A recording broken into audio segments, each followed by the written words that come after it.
যে কথাটা আছে সেখানে কিন্তু আমরা কাউকে বাদ দিচ্ছি না।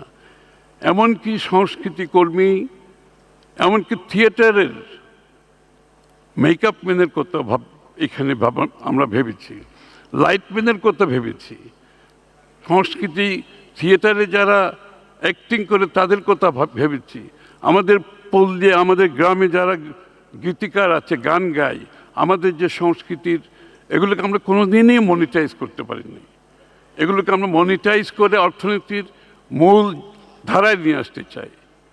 আমাদের যে ক্রিয়েটিভ ইকোনমির আমাদের যারা আর্টিজান আছে গ্রামে গঞ্জে, তারা কিন্তু তাদের জায়গায় রয়ে গেছে, তারা কিন্তু কেউ গ্র্যাজুয়েট করতে পারেনি।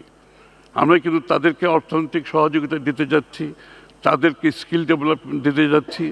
আমরা তাদেরকে তাদের প্রোডাক্টগুলোকে ব্র্যান্ডিং করার চেষ্টা করছি, তাদেরকে ডিজাইনিং সাপোর্ট দেওয়ার চেষ্টা করছি, তারা যাতে তাদের প্রোডাক্টগুলো ট্রেডেবল গুডস হিসাবে বিশ্বের সামনে আমরা তুলে ধরতে পারি এবং তাদের প্রোডাক্ট যাতে অ্যামাজন ইবের মাধ্যমে গ্লোবালি তারা বিক্রি করতে পারে।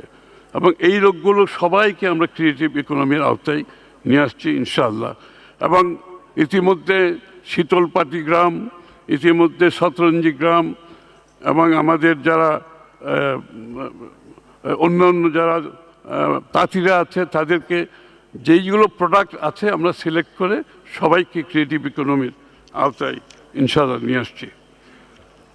মাননীয় অতিথিবৃন্দ, এসডিজি অর্জনের বাকি সময় খুবই সংক্ষিপ্ত, কিন্তু আমাদের পরিকল্পনা সুস্পষ্ট এবং আমাদের অঙ্গীকার সুদৃঢ়।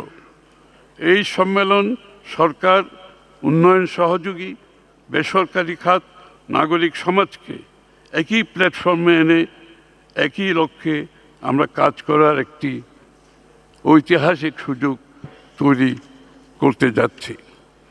এখানে আমি ক্রিয়েটিভ ইকোনমির কথা যখন বলছিলাম তখন কিন্তু সরকার এখানে একা কাজ করছে না। সরকারের সাথে ব্যক্তি খাত, সরকারের সাথে এনজিও সবাই আমরা পার্টনারশিপের মাধ্যমে এটাকে বাস্তবায়ন করতে যাচ্ছি, যাতে দেশের সকলকে, এটা ডেলিভারি খুবই কঠিন, সরকার সবসময় ডেলিভার করতে পারে না, এই জন্য ডেলিভারির জন্য আমরা সকলকে সম্পৃক্ত করছি এখানে। আমি আশা করি এই 3 দিনের আলোচনা থেকে আমরা একটি বাস্তব ভিত্তিক কার্যকর পথ নকশা পাব, যা আমাদের ইশতেহার, আমাদের যে স্ট্র্যাটেজিক ফ্রেমওয়ার্ক আছে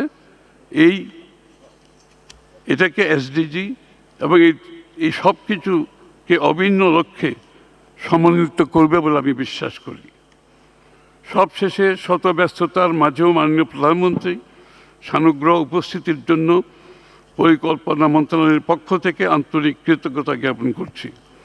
পাশাপাশি উপস্থিত সম্মানিত সুধীবৃন্দ সকল ও সম্মেলনের আয়োজক জিইডি, বাংলাদেশ পরিকল্পনা কমিশন, জিআইইউ, প্রধানমন্ত্রীর কার্যালয় সহ সংশ্লিষ্ট সকলকে আন্তরিক ধন্যবাদ জানাই এবং সম্মেলনের সার্বিক সফলতা কামনা করছি।